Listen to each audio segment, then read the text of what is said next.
that we have here human rights defenders from Nakuru, drawn from different sectors, civil society, the youth, business community, residents and the neighborhood associations, all of them concerned citizens of Kenya. And we'll be addressing you on a very important matter, matter of national and global importance. And the way we plan to do this is that we have a written statement that is going to be read by two of our colleagues, Shiko Kihek and John Kamande. Then we'll invite questions from your hand.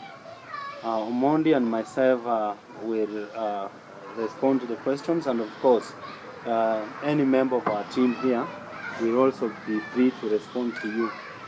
So, members of the press, we are welcoming you and really to thank you for heeding our call for this press conference. You are called the fourth estate, but the reality is you are the most important people when it comes to promoting the national values and principles of governance. Kenya today is at crossroads. We are faced with several pandemics, the main one being COVID-19. Then we have many shadow pandemics that are working alongside COVID-19. So the primary one that brings us here, the bearing news of theft of donations, loans, and the money given to us by well-wishers to cushion our people from the ravages of COVID-19. So I think without much ado, I will invite Shiko to start reading our statement. But we are gathered under the banner of the Kenya we want, the future of our nation, the dream we've always held dear. So that together we call to action fellow Kenyans to stand up for our motherland. Thank you so much. Perhaps Shiko, you take over. Then we'll invite questions from your end. Okay, thank you, Masese.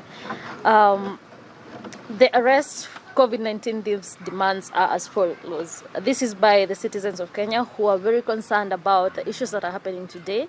We have keenly noted that lack of transparency and accountability by the Ministry of Health and other government agencies charged by managing public resources for specifically COVID-19 pandemic response efforts this has led to the reported theft of commodities, including donated PPEs and misappropriation of public funds meant to procure PPEs too, and support for social protection programs, amongst other pressing needs during these challenging times.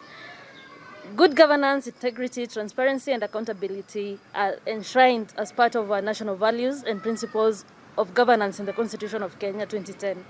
Among the principles of public finance under Article 201 of the Constitution is as follows. There shall be openness and accountability, including public participation in finance matters, which for sure we have not seen any of this from the government of Kenya.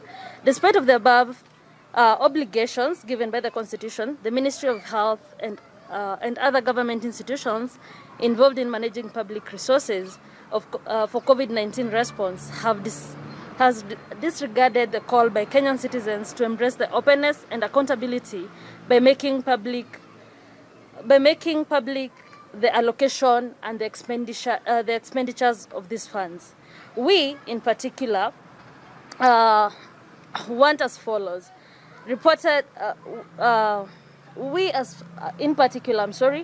perturbed by the following: reported thefts and diversion of donations, PPEs, reported breaching of provision of the Public Procurement and Asset Disposal Act 2015, and the procurement of PPEs by KEMSA officials, that is back in the 2015, conflict of interest and botched procurement processes that have led to purchase of PPEs and other items at inflated prices, with further reports that some of these items were defective in quality, thus exposing Kenyans frontline health workers at risk of contacting COVID-19.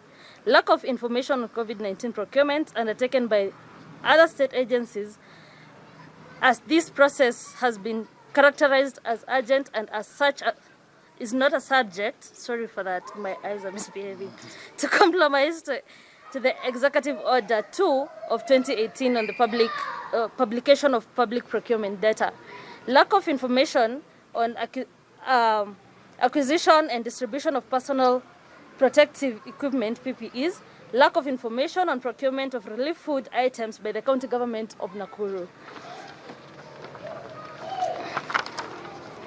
Failure by the government to disclose all this information on the amount allocated and distributed under the social protection program set up to mitigate the impact of COVID-19 pandemic, including the names of beneficiaries and criteria used to identify the beneficiaries. Thank you very much, Shiko. I'm going to read the second part. Yeah.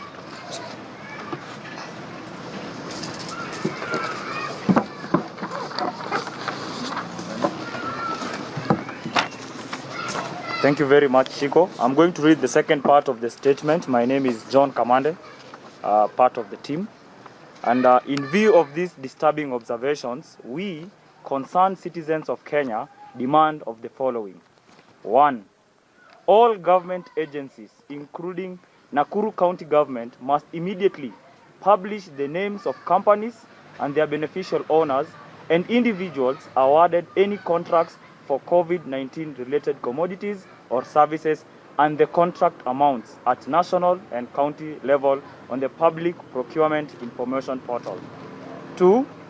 The Cabinet Secretary, National Treasury, must publish detailed expenditure information on all funds advanced for the COVID-19 response efforts through donations, grants, loans, salary cuts for civil servants, reallocation of budgets and other sources by all recipient entities, including the national and county governments and the COVID-19 Emergency Response Fund Board. 3. The Cabinet Secretaries, Ministry of Health must provide full disclosure on the distribution of PPEs acquired by the government of Kenya, whether purchased or donated, giving full details on the sources and the recipients. 4.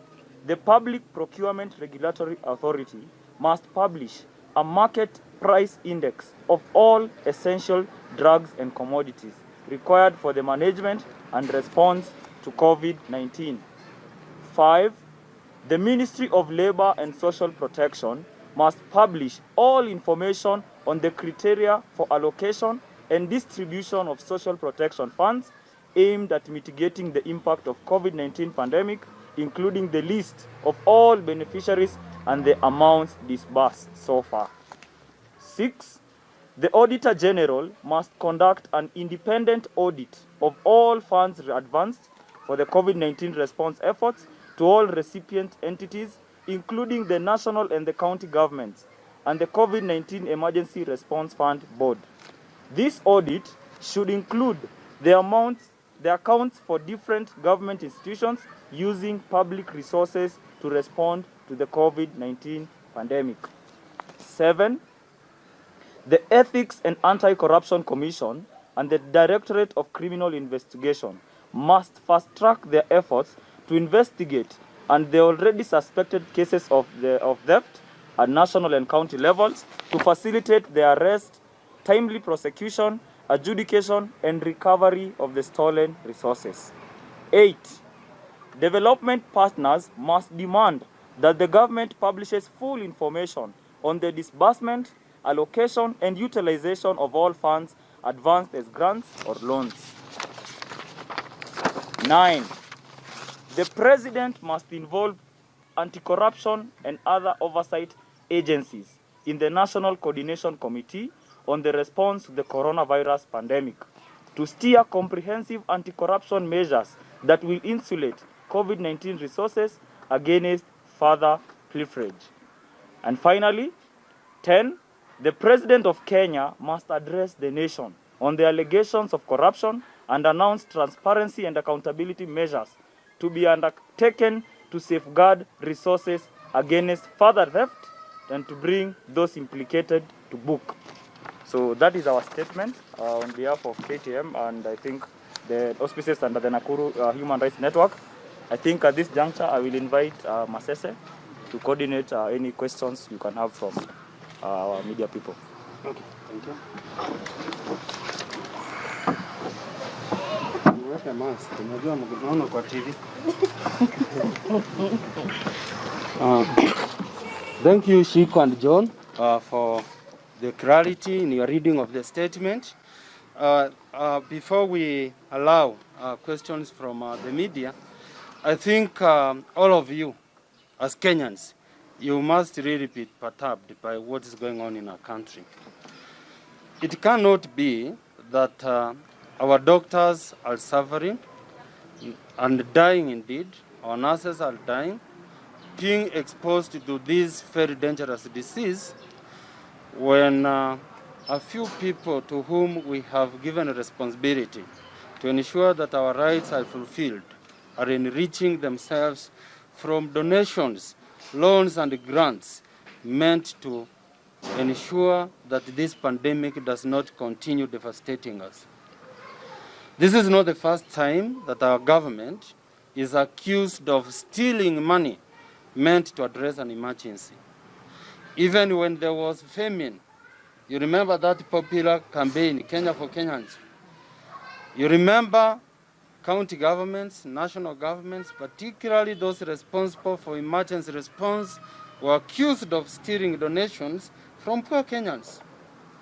President Uhuru's administration has been going around pegging in our name. Nothing can be more embarrassing than to beg in the name of poor people only for you to steal from the same people.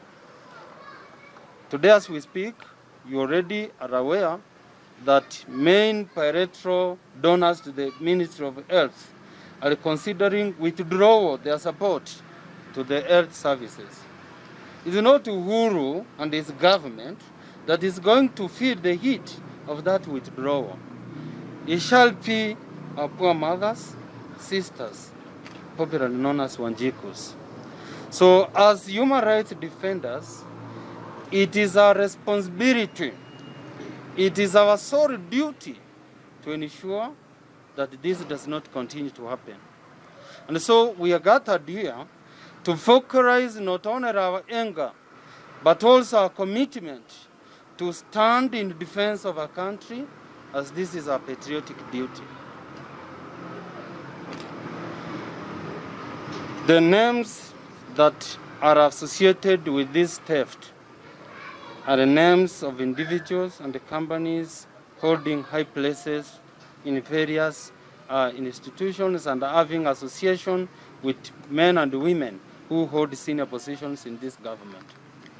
And that is what has led us to conclude that this theft is happening with the full knowledge of government, and we're here to call government out and say, in the fullness of time, if the legal procedures are not going to apply, the people will invoke Article 1 of the Constitution.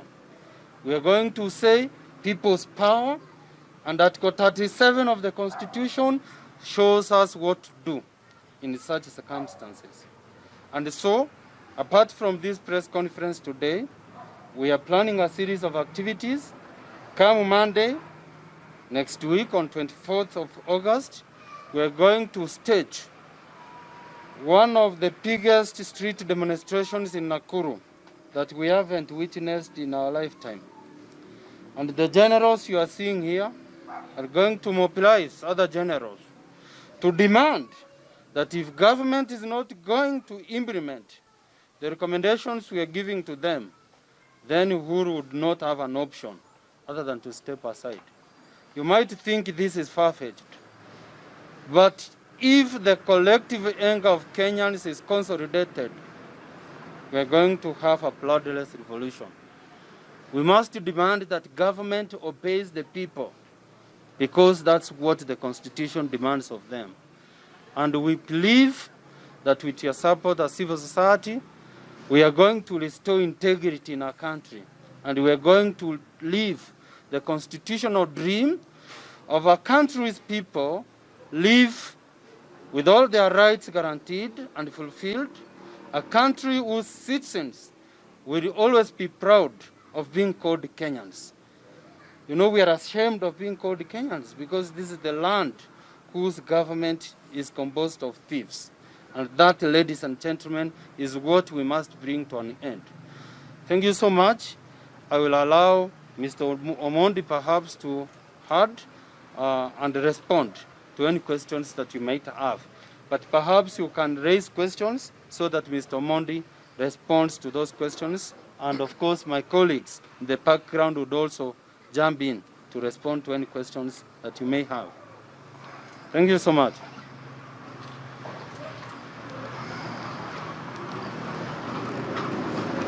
Yes, Preston. Unakaa kama uko na swali. Umekuja karibu. Okay. Nilikuwa niuliza swali but shajibu. Okay. Which was that? What will happen? Are you giving ultimatums? No, these are not ultimatums. We are stating a commitment. Yeah? And we are going to mobilize healthcare workers. Nakuru already has issued a strike notice. We are going to join them in their strike. We are going to mobilize everyone who is affected by this theft. And we don't want it to come out like, you know, those empty threats. Yeah? We want to tell you that we are not turning back.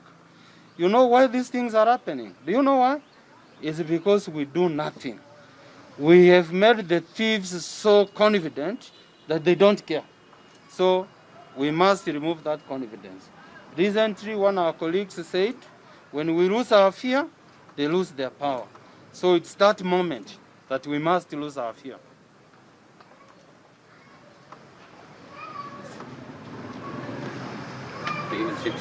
Question? Oh, yeah.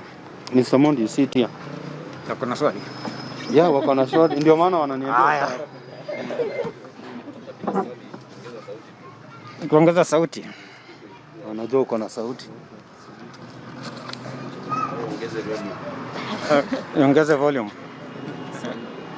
Okay, thank you members of the press and our colleagues in the human rights sector who have joined us today for this presser.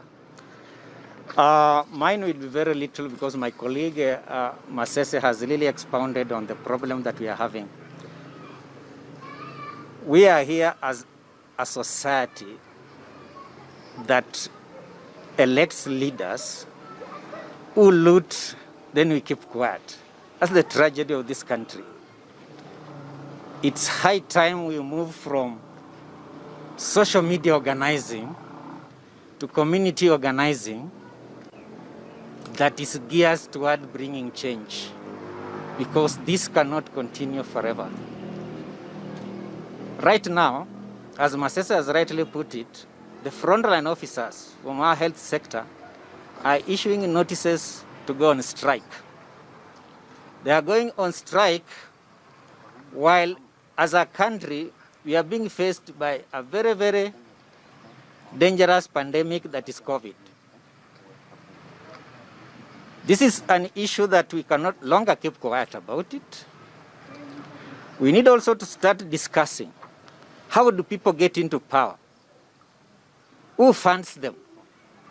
Is it payback time to the cartels who fund campaigns so that they are untouchable? This is a conversation that we need to start discussing. After this expose about COVID millionaires, we have seen EACC following decoys. All cases are being revived to draw attention away from the COVID millionaires. I wish the police that were chasing senators around this country would be chasing these thieves instead of the sideshows about the revenue allocation. This is an issue that we have been discussing all along. Health was generally devolved. The biggest percentage of the responsibility should be at the county level.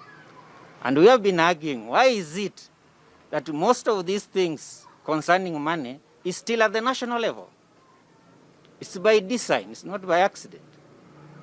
we do know health having been devolved, the national government, the Ministry of Health at the national government was only to remain with the referral hospitals and the issues about policy. So why is it that as a country, we are not embracing devolution? I wish these discussions will be a county discussion whereby resources have been brought to the county. Now we are discussing about county fraud. This is at the national level, where we have heard about the KEMS officials. Are these people above the law? Nobody has been arrested yet. So this is a discussion that we are saying that as a society we need to do deep reflection. Where are we? Where do we need to go from here? So that this issue about lamentation, we know there is a book called Lamentation in the Bible. We do not need to write another one. We need to go to the next level of action. Masesa and I have given people civic education for so long. Now we need civic action. In other jurisdictions, this regime will not be in power today. But they are there. They have guards. So this is something that's quite weird to some of us, to an extent there, whereby we can no longer keep quiet. You have seen the bilateral partners have said they are going to withdraw aid. Let me tell you one thing. Almost 70% of the health budget is from external funding. 70%. If they withdraw aid, you don't have a ministry called health. Because as a country, even our revenue targets have been interfered by COVID. So we are not going to meet our revenue targets.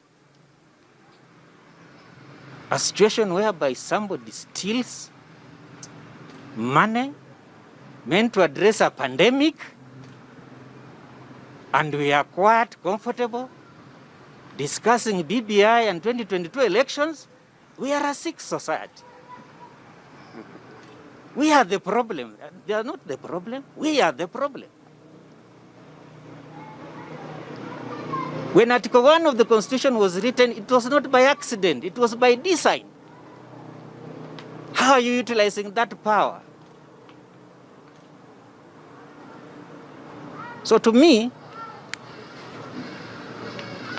they have now a cliche called mutadu because, honestly speaking, we have never jailed anybody implicated in corruption in Kenya. Tell me one.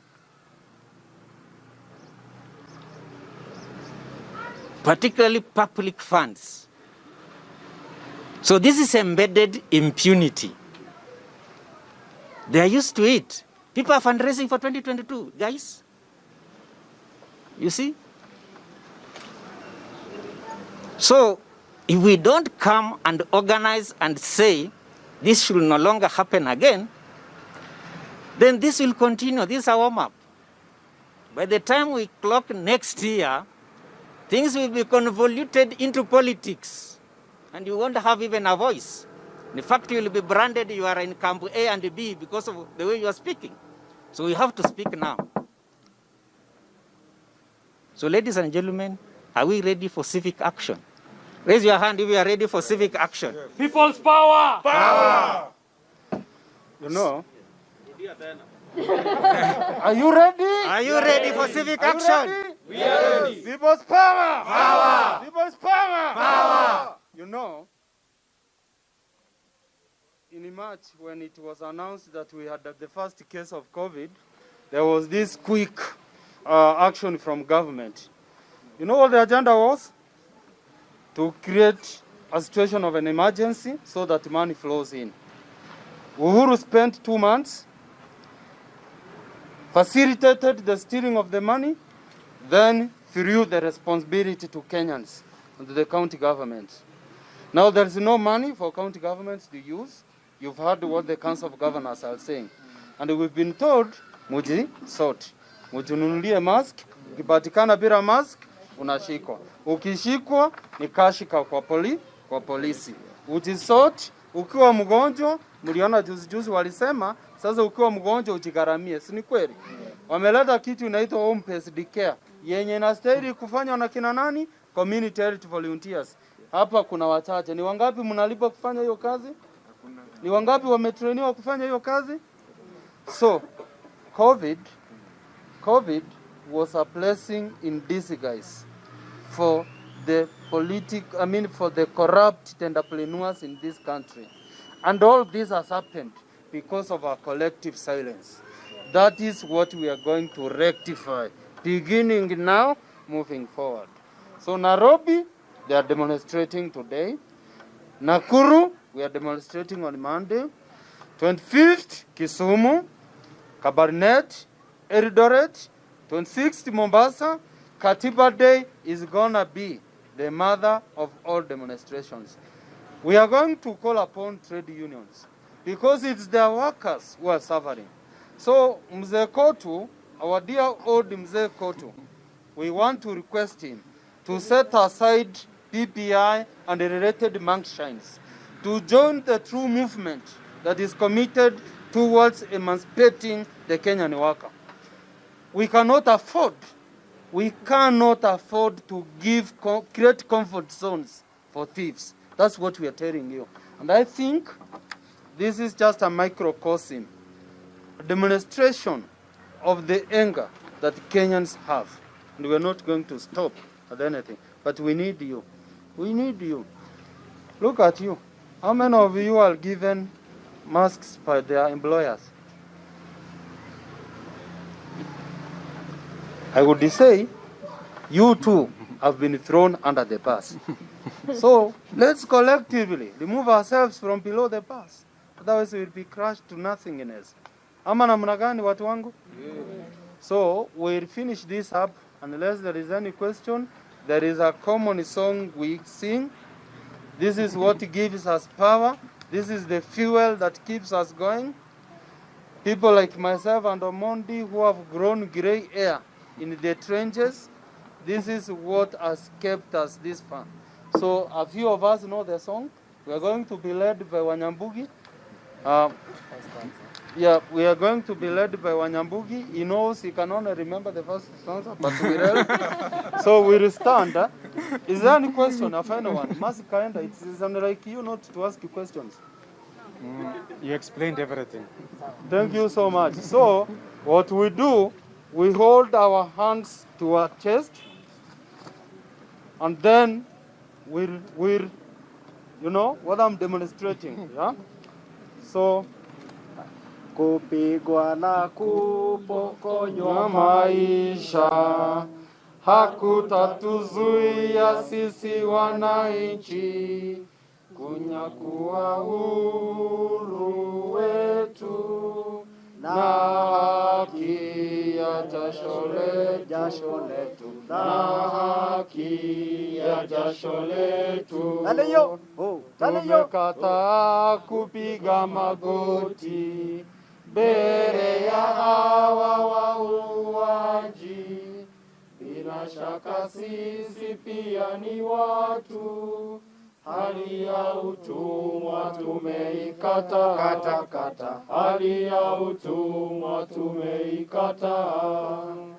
Sisi hatutaki kudhulumiwa, hatutaki tena mauaji. Bila shaka sisi pia ni watu, hali ya utumwa tumeikata, hali ya utumwa tumeikata.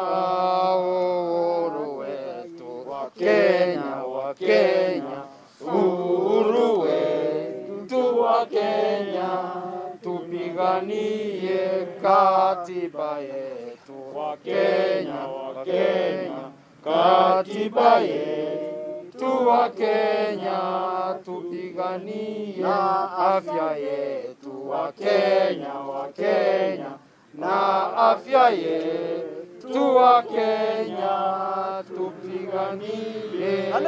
Oh. Thank you so